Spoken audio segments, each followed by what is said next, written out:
Good evening. I'm Don Patton. We want to welcome you to the Wednesday evening Bible study of the Little Rock Church of Christ. We're talking about a subject that I have spoken about several times this evening, and I think it relates to what we see happening in our society around us today, perhaps more than many realize.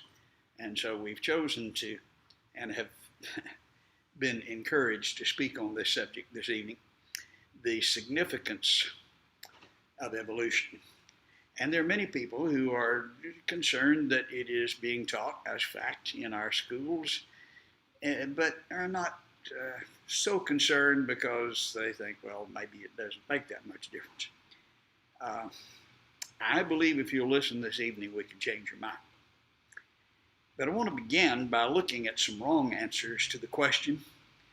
There are many who say that evolution ought to be taught because, as Theodosius Dobzhansky, leading evolutionist, said, it's necessary to make sense, or nothing makes sense in biology without evolution, and that it's necessary to do science. And this is the propaganda that scientists tell us.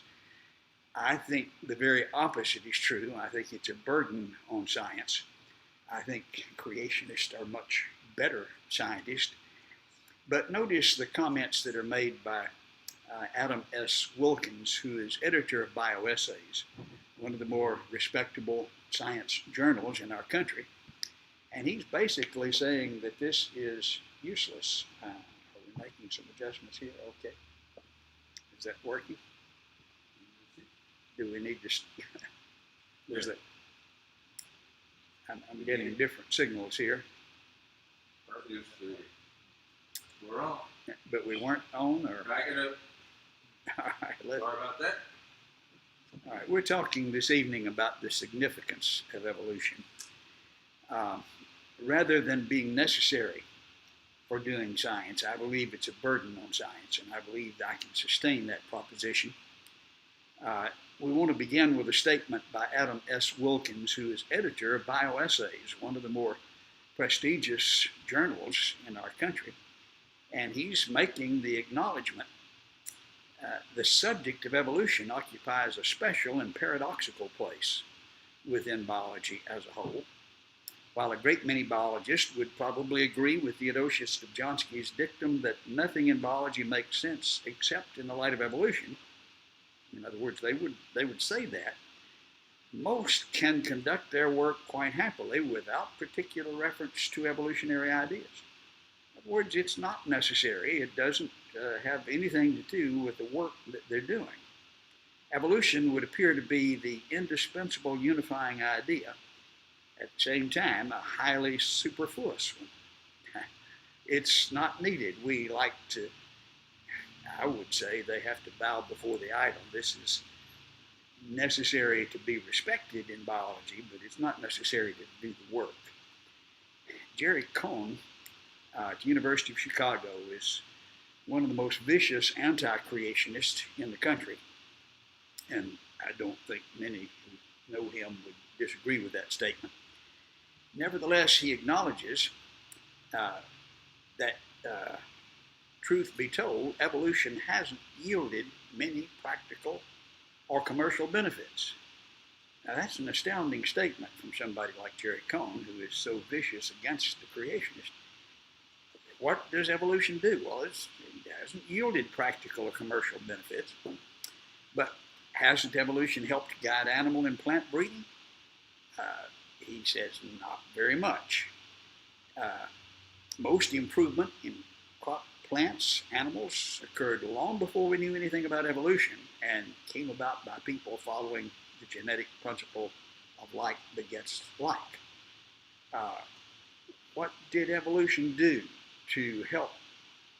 Well, he doesn't know anything, and he is professor of evolutionary biology at the University of Chicago and would sure love to have something that would oppose the creationist views. A very interesting statement was made by Philip Skeel, who has been one of the more prominent scientists in our country. He was referred to as the father of carbene chemistry. professor of chemistry at Pennsylvania State University.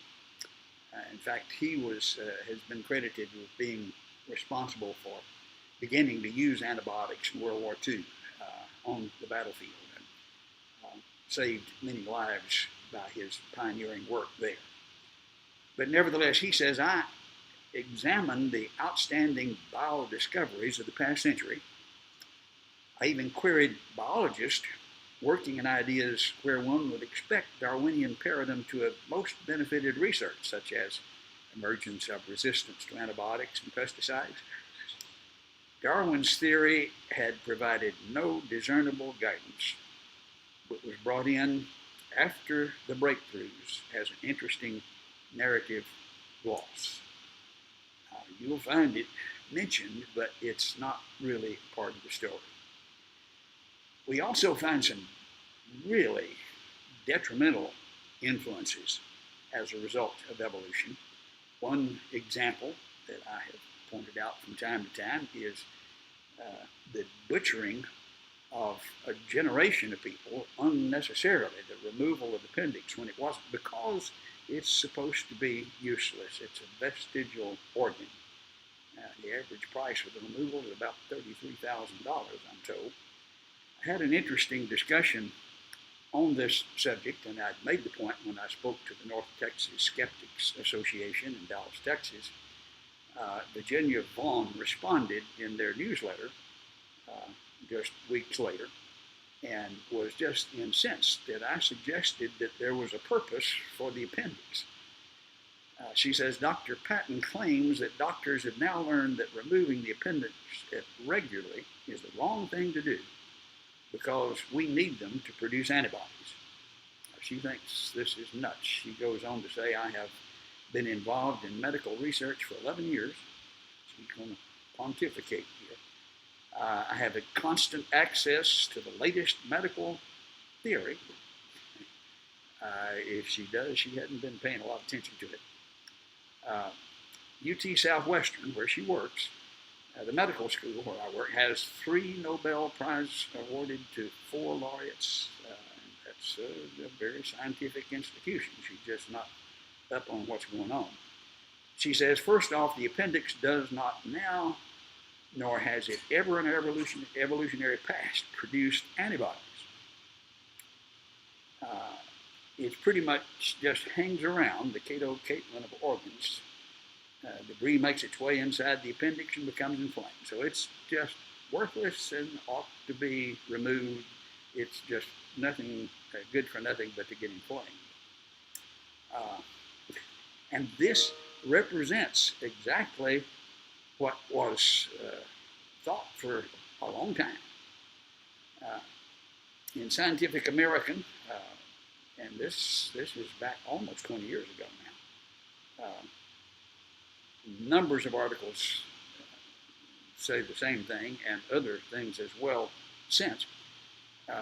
Although scientists have long discounted the human appendix as a vestigial organ, there is a growing body of evidence indicating that the appendix does, in fact, have a significant function as a part of the body's immune system. I believe Scientific American is a truck that's long. It's now thought to be involved primarily in immune functions, been shown to function as a lymph node organ in the production of a class of antibodies, which he says it has never produced. They go on to say in the past, the appendix has often routinely been removed, discarded during other abdominal surgeries, and in Michigan for 40 years, the law said if you open the abdomen, you have to remove the appendix. And that's why I'm saying they butchered a generation. In the past, this was routinely removed during other abdominal surgeries to prevent the possibility of a later attack of appendicitis. The appendix is now spared because we need it. And several other functions have been published since then. Here in World Journal of Gastroenterology, recently emerging advances in the field of immunology and gut microbiology have emerged with observance made in clinic. to form a coherent picture. The most recent clinical data shows appendectomy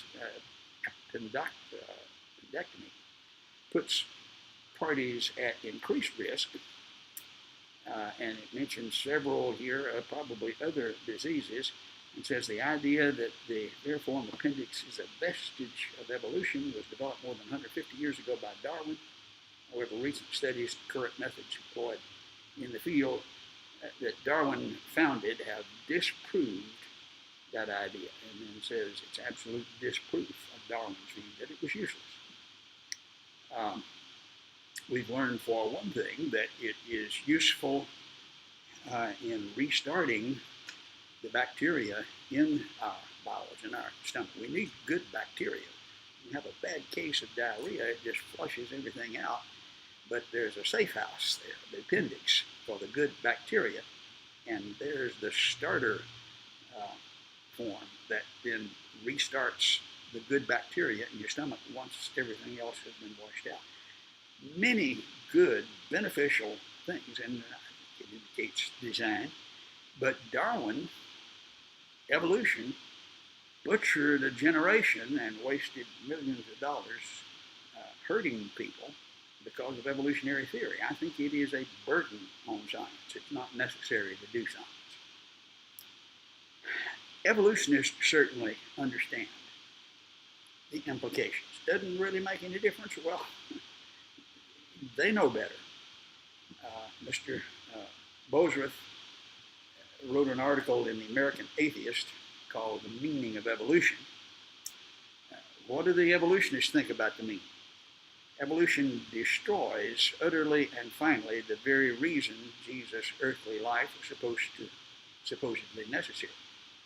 Destroy Adam and Eve, and of course evolution does, destroy Adam and Eve in the original sin, and in the rubble you'll find the sorry remains of the Son of God. This is the implication when you're teaching an evolutionary origin. He says, if Jesus was not the Redeemer who died for our sins, and this is what evolution means, then Christianity is nothing. Well, I think he's right that if you eliminate Adam and Eve and sin and the necessity of a Redeemer, which is what evolution does, then Christianity is nothing. Darwin himself made an interesting statement, writing to his friend Mr. Hooker, what a book the devil's chaplain might write on the clumsy, wasteful, blundering, low, horribly cruel works of nature. This is what we see in nature. That's what God did, according to him. Notice Beverly Halstead's comment. He was late director of the British Museum of Natural History, which is the largest fossil museum in the world, writing on science and creationism. And you just have to kind of brace yourself for what he has to say here, but this gives insight into the evolutionary thinking.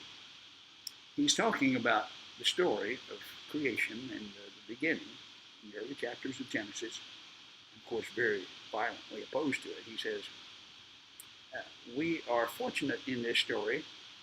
We have a hero of this entire episode, the serpent. And he gave very good advice. And that's not quite the way most people read the early chapters of Genesis. The serpent is not the hero, but it is for him, for the evolutionist. That, to my mind, is the most inspiring passage in the entire volume. That was original sin, the defiance of the Lord God was original sin. And this sin is the one which every scientist worthy of the name is dedicated to uphold. Now, this is the attitude that's produced by the evolutionist, one of the leading in the world, and it doesn't make any difference. I don't think that's the case. We're going to approach it from the standpoint of the principle that Jesus mentioned in Matthew 7, when he says, even so every good tree bears good fruit, but the bad tree bears bad fruit. I think we're looking at some horrible fruits that tell us about the significance of evolution that many people are not willing to look at. Jesus says every tree that does not bear good fruit is cut down and thrown into the fire. You'll know them by their fruits. Well, let's look at some of the fruits. What was produced by evolutionary thinking? One of the most blatant and obvious and horrible fruits would be the philosophy of Adolf Hitler, whose book Mein Kampf, My Struggle, was based on Darwinian thinking. His biographer says Hitler believed in a struggle as a Darwinian principle of human life that forced every people to try to dominate all others, and without struggle they would rot and perish. So that's how you further the race, by this Darwinian principle of struggle. Mein Kampf is his book. Hitler expressed his faith in the survival of the stronger. And then Sir Arthur Keith, in his book Evolution and Ethics, who is one of the leading scientists and philosophers in England, says, to see evolutionary measures and tribal morality being applied vigorously to the affairs of a great modern nation, we must turn again to Germany of 1942. This is evolutionary morality at work. We see Hitler devoutly convinced that evolution produces the only real basis for national policy. The means he adopted to secure the destiny of his race and people were organized slaughter, which has drenched Europe in blood, demonstrating to the world in their naked ferocity the methods of evolution. Here's the fruit. Jesus says, by their fruits you'll know them. And in a similar vein, we notice the philosophy of Karl Marx, as expressed here in the journal Science. According to Theodosius Dobzhansky, quoted earlier, a leading evolutionist, Marx recommended rather different methods which he believed somehow to be deducible from Darwin's discoveries. Now, he would imply he disagrees, though in other places he does, but from Darwin's discoveries, you struggle and you eliminate the weaker. He proposed to acknowledge his indebtedness by dedicating Das Kapital to Darwin, honor which Darwin politely declined. But we see where Marx is coming from. He wanted to dedicate it to Darwin. That's where his thoughts came from. To consider the impact on morality, consider Ernst Mayr of Harvard, again, one of the nation's leading evolutionists, recently deceased, in his book Toward a New Philosophy of Biology. He says the publication in 1859 of The Origin of Species signified the end of an automatic acceptance of the God-given nature of human morality. Origin of Species, end of God-given morality. Evolution does not give us a complete set of ethical norms, such as the Ten Commandments. Yet an understanding of evolution gives us a worldview that can serve as a sound basis for the development of an ethical system. And if you want to see where that ethical system leads, you look at Karl Marx and Adolf Hitler. He would not want to go there, but that's necessarily a conclusion. When we consider the impact on morality, consider the statement next to the last sentence in Darwin's Origin of Species. Thus, from the war of nature, famine, death, this is what's going on in nature, the struggle, the killing, the eating. From the war of nature, from famine and death, the most exalted object of which we're capable of conceiving, namely the production of higher animals, directly follows. This is how you produce higher animals, the war of nature. So this is moral. This is a good thing. Not all would accept the conclusions, but they see the thinking and acknowledge. Stephen Gould of Harvard, I don't believe, here's his comment. He observes and realizes that this is true. The price of perfect design, in his evolutionary view, is messy, relentless slaughter. That's how you have progress in the world. Very interesting comment was made by Richard Dawkins in Psychology Today. He was debating another evolutionist. And Jaron Lanier made an interesting observation. He said there's a large group of people who are simply uncomfortable with accepting evolution because it leads to what they perceive as a moral vacuum in which the best impulses have no basis in nature. Richard Dawkins says, all I can say is that's just tough. We have to face up to the truth.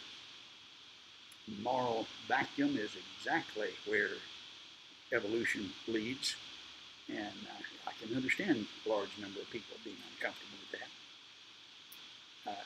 On The Descent of Man, Richard Dawkins says, I think nature really is red in tooth and claw, which is the expression of Darwin. The tooth is red with blood and the claw. I think you look out at the way wild nature is, out there in the bush, in the prairie, extremely ruthless, extremely unpleasant, and it's exactly the kind of world I would not wish to live in. But that's the world that he is trying to sell and convince everyone. The attitudes that are produced by evolution can't help but have an impact on our society. Notice the attitude that's produced by Jerry Rifkin, another leading philosopher and scientist in England. He says, we no longer feel ourselves to be guests in someone else's home. Now that we have learned it's not God, but evolution that produced everything. We don't have to be guests in someone else's home. It's not God's home. Therefore, obliged to make our behavior conform to a set of pre-existing cosmic rules. We don't have to obey God's rules. It is our creation now. We make the rules. We no longer have to justify our behavior, for we are now architects of the universe. We are responsible to nothing outside ourselves, for we are the kingdom, the power, and the glory forever and ever. Well, that follows from his premise that everything is produced naturally by evolution, but we need to back off and see where that leads. And we look at what's happening in our society today, and people think that way. Well, they've been taught that in school. And we're paying millions of dollars of our tax money to pay for the philosophy that produced this attitude. One of the rankest examples of consistent application of the principle is seen from Peter Singer, who's professor of bioethics. That's an amazing term. Center for Human Values at Princeton. The Judeo-Christian belief in the sanctity of human life, he says, is a medieval concept. To him, and this is Dallas Morning News reporting on an interview, to him it might be more humane to euthanize a severely disabled infant, but wrong to experiment on some kind of animals. He's professor of bioethics. Can you imagine? And as we're thinking about the effect on ethics, consider the interview of Jeffrey Dahmer with Stone Phillips of NBC. Dahmer says, I always believed the theory of evolution as truth, that we just came from slime, and therefore when we died, that was it. There was nothing. If a person doesn't think there's a God to be accountable to, then what's the point of trying to modify your behavior to keep it within acceptable ranges? That's how I thought anyway. We were thinking about the significance of evolution. There it is staring us in the face. We teach Johnny life is an accident. There's no absolutes. Life has no meaning. People are animals. And then we see Johnny going out and slaughtering and rebelling. We wonder why he acts like an animal. When we teach him that's what he is. Just wake up and smell the implications. When you believe everything evolved naturally, then survival of the fittest is the rule. When you believe God created, then you follow his rules, love and joy and peace. Now, does that make a difference? Looking at examples of the implications, uh, looking the other day at some abortion literature advocating for Planned Parenthood, killing babies, using Haeckel's diagram, which has been exposed for a fraud for over 100 years, but nevertheless still using the drawings, showing the embryos supposedly all the same for a chicken and a pig and a lizard. And they point out that as the embryo develops, here it is at the lizard stage, and there's nothing wrong with killing a lizard. Abortion is killing thousands per day in our country. And evolutionary propaganda is encouraging and supporting. One of the most horrifying and obviously impactful results is racism. And we look at the book, Origin of the Species by Natural Selection, and we need to understand this is the cleaned up version. When Darwin wrote the book, this wasn't it. That's not the full title. And Preservation of Favored Races is the title of his book.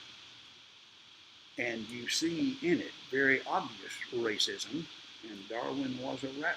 Why not? If we all got here by gradual development, why wouldn't one group maybe advance a little bit more and others be a little bit more primitive? Wouldn't that be what you expect if evolution is the explanation of humankind? Why would they all be the same? All men created equal. Wait a minute. Yeah, creation produces that view, but evolution does not. Darwin, in his book collecting his letters, has this quotation: "Looking to the world at no distant date, lower races will have been eliminated by the higher civilized races throughout the world." So there's the lower races and the higher races, and the lower races will eliminate, that it will be eliminated because they're struggling and they won't survive. He's not talking about monkeys, he's talking about people. In his book, The Descent of Man, he describes the break between man and his nearest allies. Then, in the future, it'll be wider, even than the Caucasian and some ape as slow as a baboon, instead of as now between the Negro and the Australian and the gorilla. It just, you're at a loss for words. This is the philosophy of Darwinian evolution. And the impact, once that book was published, was very obvious. Stephen Gould, that we quoted a moment ago, was one of the leading scientists, scientific philosophers of our age. And in natural history, he said biological arguments for racism may have been common before 1859, when this book was published. And yes, that's not the birth of racism, but they increased by orders of magnitude following the acceptance of evolutionary theory. He is one of the leading proponents of evolution, but he acknowledges this was one of the products, and when you study the history of science, it cannot be ignored, and it's worse. I mean, we've cleaned up and sterilized the picture as it's taught today. He peels it back and says, here's what actually happened. It provided a convenient focus for the pervasive racism of the white scientist, and racism of the white scientist in the early part of the 20th century was so bad, it's just unbelievable for people in our society today who've been taught all of these scientists are so wise and true, cool, clear thinkers of truth and wisdom. No, they were pervasive racists. Uh, they looked to the activities of their own children for comparison with adult behaviors in lower races. Now, to be fair, I don't believe Gould did that. But he says the white racist of the early 20th century, white scientist, did that, and he gives as an example Ernst Haeckel, often referred to as Darwin's bulldog, who refers to the African men-like apes, black in color. Apes are black, like the Negroes, their fellow countrymen. And this is the diagram in his book. The blacks have their countrymen, the apes. Gould is saying this book produced results in the thinking of the scientist, and here is the fruit of the tree that we get covered up today. But of course, Harry Fairfield Osborn was president of the American Museum of Natural History. Surely this great scientist would know better. Standard intelligence of the average adult Negro is similar to that of the 11-year-old of our species, Homo sapiens. They're not even part of our species. According to the president of the American Museum of Natural History, back in the early part of the 20th century, which is what Gould is saying, this is the fruit of the tree. Edwin G. Conklin, here on the front page of Time magazine, 1936, was president of the American Association for the Advancement of Science.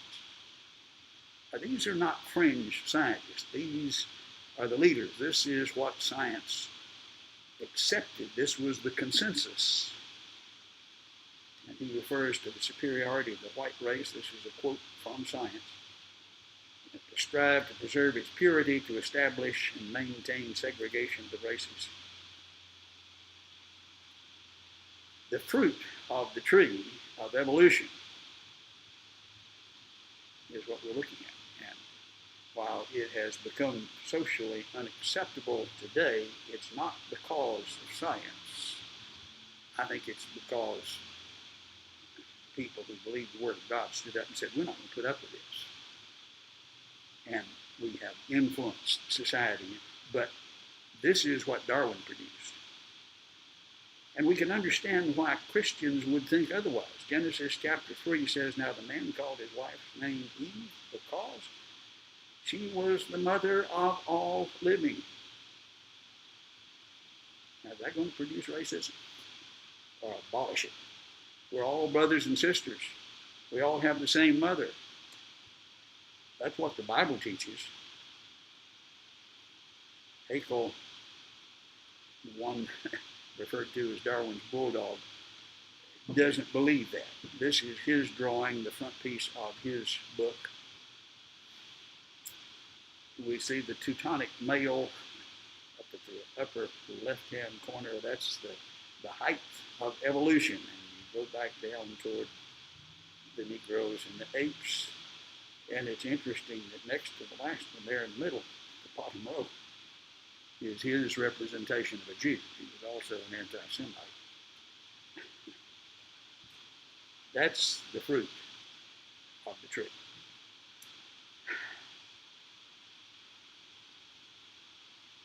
It gets worse. Believe it or not. This is Alexander Stern. She's professor of American culture and history at the University of Michigan. And she's been courageous enough to step up and pull the curtain back on a very ugly chapter in the history of our nation, where eugenics, which is the product of evolutionary thinking, dominated and wreaked havoc in our country. She defines it this way: commonly accepted means of protecting society from the offspring of those individuals deemed inferior or dangerous: the poor, the disabled, the mentally ill, criminals, people of color. They're inferior, and you've got to protect society from them, and so you sterilize them so they can't reproduce.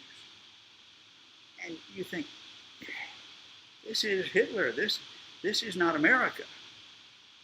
And you're wrong.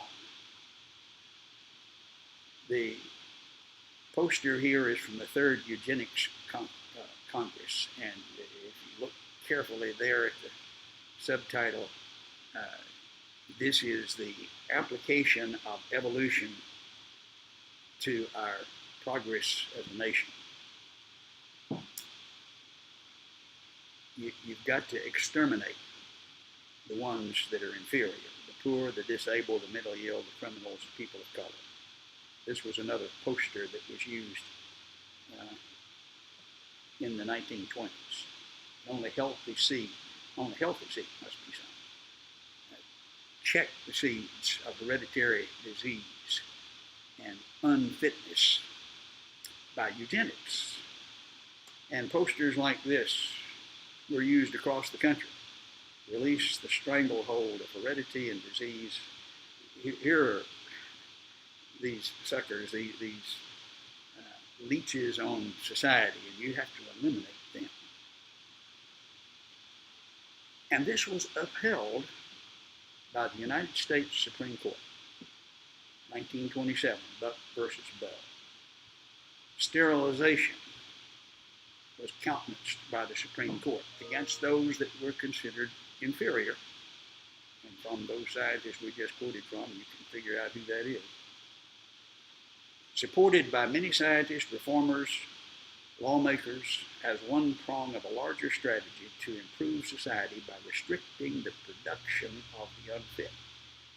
In total, 33 states passed sterilization laws between 1907 and 1937. This is a map that showed our country, and these diagonal lines are the states that had produced sterilization laws to those that were considered unfit. The black ones are proposed laws that hadn't passed yet. She points out 60,000 sterilizations were performed in the United States. California had 1/3 of them, 20,000. Why? Because they were in prison, they were people of color, they were mentally deficient, they were Jews or what. If the scientists said they were unfit, they sterilized them. 60,000 in the United States.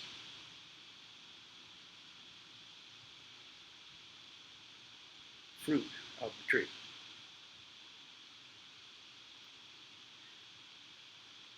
The movie video that was produced fairly recently called Human Zoos. We have a link on the Facebook page to this. It's a 55-minute video. Yeah, I don't believe. You see the awards, there were 6 different awards that for accuracy, for truthfulness, probably not given by a whole lot of evolutionists, but it's a picture of what was going on in our country in the early 1900s as a result of evolution taking over. From that video, which is 55 minutes long, you can look at the whole thing later if you've got a strong stomach. Here's Credo, the missing link. This is a black that was put on display and put behind a cage and held up as the missing link. Congo was the ape man, here pictured with a chimpanzee, and the headlines here in the St. Louis paper: half ape, half man at the center.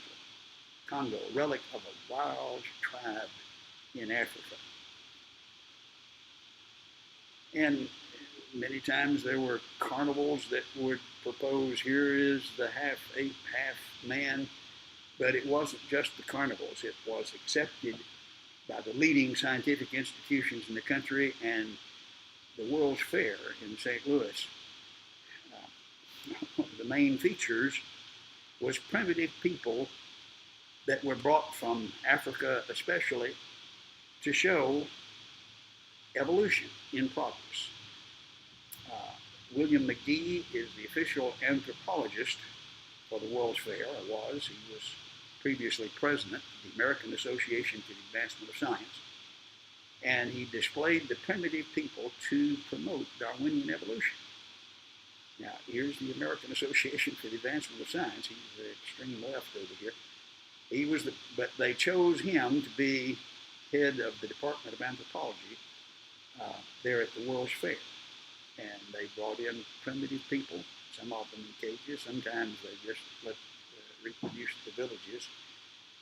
Here's the headlines there in the paper. Bushman shares a cage with the Bronx Park apes. Some laugh at his antics.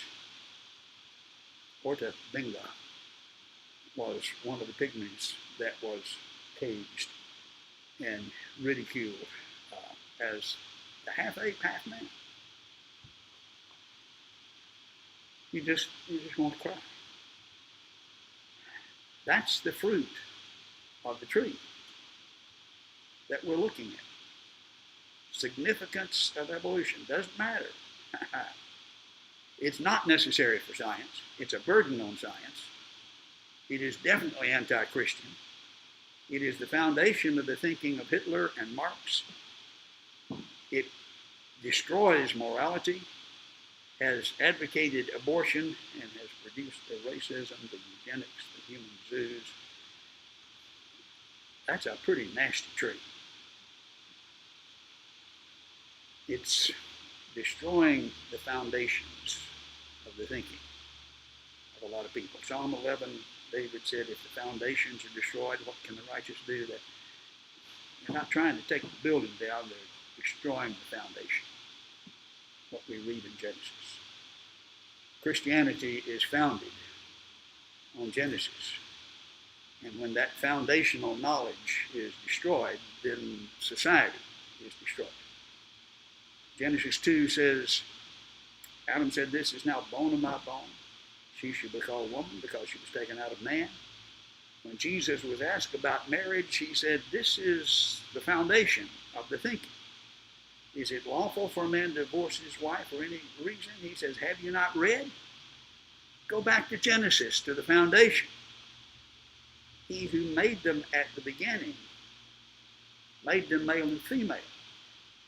Now that foundation is the foundation of society. From the beginning of creation, he made them male and male, female and female, male and it, or no. He made them male and female. Now then, today people say, well, it doesn't really matter. You don't have to believe Genesis. And you wind up with conversations like this. Listen, Dad, give me one reason why I can't marry Bob. And Dad has decided Genesis is not dependable. And so he says, well, it goes against my grain. It's not normal. He doesn't have a reason. It's like trying to build a house starting with the roof. And it doesn't work that way. He doesn't have an answer to his son. Jesus had an answer for this reason.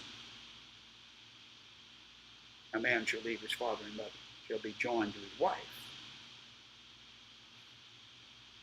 When you believe in the foundation that we have in Genesis, you have absolutes from God who sets the rules. If you believe it started with blue-green algae and led up to apes, then it's all relative and there's no fundamental basis for morality. It all crumbles. The foundations make a difference. If you believe in evolution, then lawlessness, all kinds of immorality becomes the norm. If you believe in creation, it's a different world.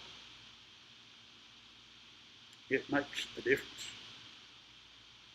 I believe our duty as Christians is to cut down the tree, which is what Jesus said should be done with the bad tree that produces the bad fruit. Or as the prophet said, to root out or to pull down. That's part of our job. As Paul was telling Titus about the role of the overseer, is to hold fast the faithful word and refute those who contradict.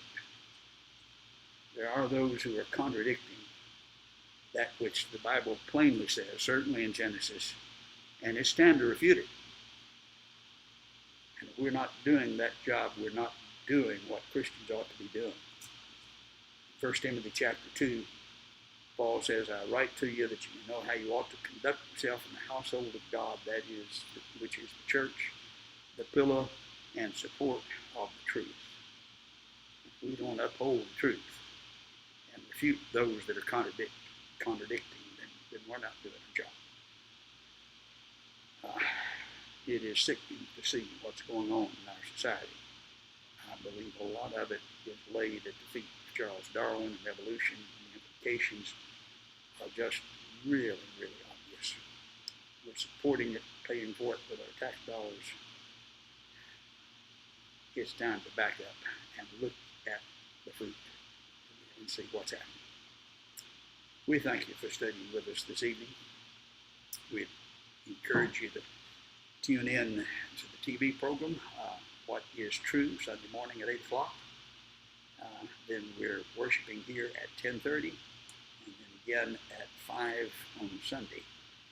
And we would encourage you to be with us.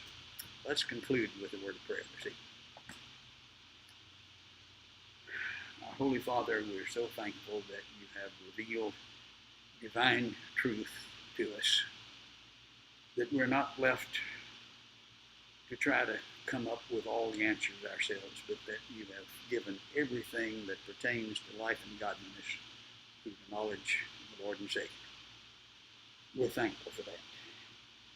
We're thankful for the solid foundation, and we pray, Father, that we may have the courage to stand up and defend, to refute those who contradict. Give us insights and wisdom and courage. Through our Savior's name we pray. Amen.